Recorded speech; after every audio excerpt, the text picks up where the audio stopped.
मुझे ये खौफ रहता था कि कोई ज़मींदार मेरे गैर मौजूदगी में ना मेरे घर वालों को बाहर ना निकाल दे, क्योंकि ये ज़मीन मेरी नहीं थी ना पक्की तौर पर। हमारे को ये खौफ रहता था हमारे को जो बड़े लोग हैं वो हमारे को उठाएं अपने गोद से।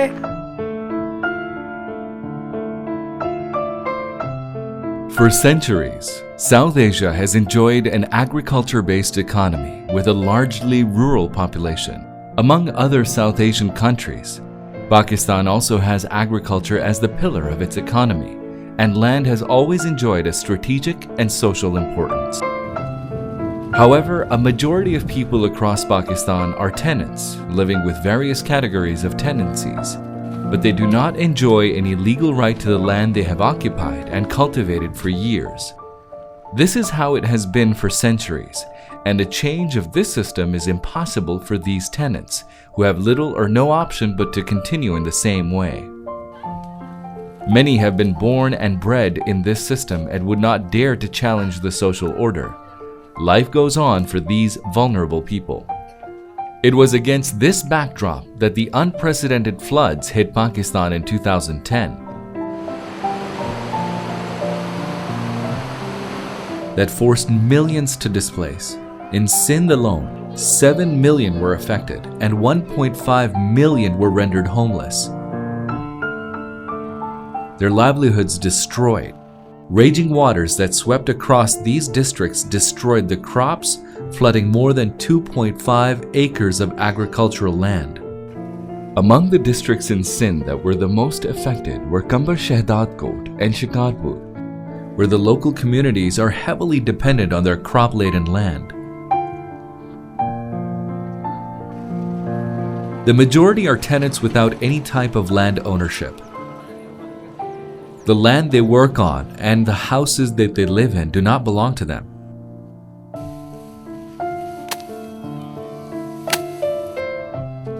Most women in these areas work as agricultural laborers or raise livestock alongside their husbands. The absence of land titles has a direct link with bonded labor. Resultantly, most landless farmers and their families are trapped in bonded labor for generations. The issue of landless farmers in the aftermath of Pakistan's mega floods proved to be one of the major challenges faced by the international humanitarian actors. The catastrophe was made worse by the lack of legal claim or agreement to the property they had been using. The floodwaters had destroyed their homes along with their livelihoods in one go, leaving them in a helpless, desperate situation. These were the most vulnerable people who required assistance the most. Upholding its mandate, the Pakistan Red Crescent Society, with the support of the International Federation of Red Cross and Red Crescent Societies, the IFRC, had to ensure that the poor and the most vulnerable are not marginalized or missed out. The issue of no legal title to land, although a challenge, had to be overcome. An acceptable solution needed to be found. Initially, we were quite confused how to resolve this, but however, we found the solution. The solution is the consultative process through the village committee. We went there, we advocated, and we formed the village committees. The village committee, in turn, did the advocacy to the landowner to at least allow them, with the support of formal agreement to most vulnerable people, to be there on that land at least for 5 to 10 years. In an effort to provide these people with minimum land security, whereby they could not be evicted before the predetermined time period, the Pakistan Red Crescent Society, together with the IFRC, drafted a template legal agreement to be signed between the farmers known as Haris, who were our beneficiary, and the landlord known as the Zimidar. The Pakistan Red Crescent Society provincial branch, through its district branches in Shikarpur and Kambar Shahdadkot, formed village committees, which played a critical role in the beneficiary selection process as well as conflict resolution. It is truly a community participatory mechanism, as these village committees play their role to advocate on behalf of the landless beneficiaries.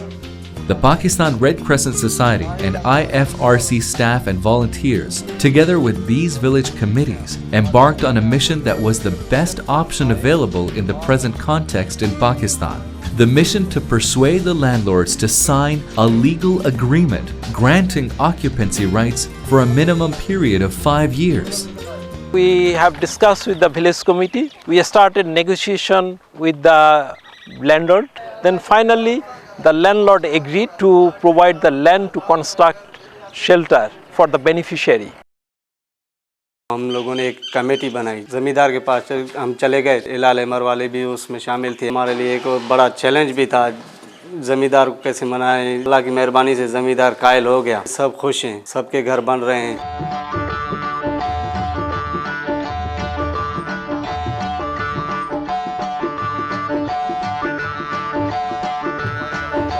However, it is easier said than done. The ground situation needed to be analyzed carefully. Equally important was the need to adopt an approach that would not upset the landlord-tenant relationship they had been enjoying for years. The traditional expertise of the village committees and the Pakistan Red Crescent Society district branches were used extensively to handle these sensitive situations.